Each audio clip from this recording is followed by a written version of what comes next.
taken seals off before I was ready, but anyway, gear up, climbing away, looking. G'day, Phil from Fuel Tech here, and in this video we're going to talk about the assembly process. Now we've decided, because of the sheer complexity of the motor, that we'll break it down into smaller sub-assemblies. For instance, the fuel pump, the header tank, and we can then check each of these sub-assemblies, either pressure testing or whatever it needs, to make sure that they're fine before we get to the final overall assembly. And this gives us a chance, while we're finishing machining the other parts, to begin work on this. So we're going to start with the fuel regulator. So let's have a look at that. We start by putting some thread locker glue on the brass barb. This brass barb is machined internally to form the seat for the needle seen here, which acts as the valve.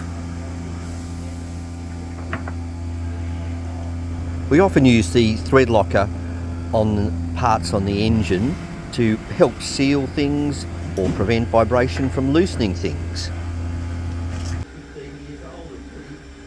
The needle is inserted with the pointy part, which is a softish material, going up against the internal seat.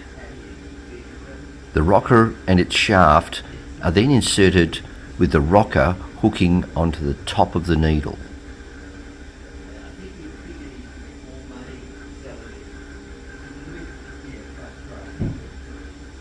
The spring is the next item to be installed. We found it difficult in Australia to find someone to manufacture it because it's just so small. The next step is the really fiddly part. We need to locate the spring under the rocker while keeping the rocker hooked onto the needle. We lost a few springs in this process.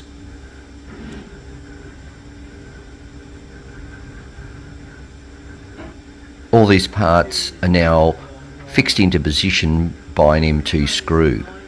We also put a bit of Loctiting glue on this as well, just to make sure it doesn't come loose.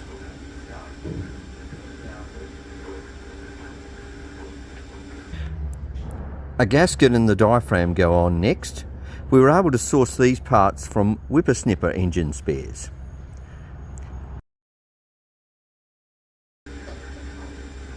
The cover then goes over the top.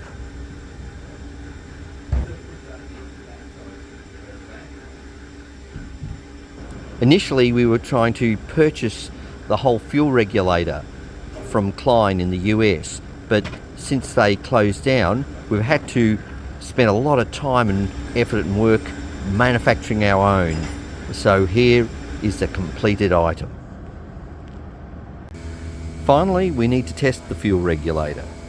The pressure tester is set to 30 kilopascals.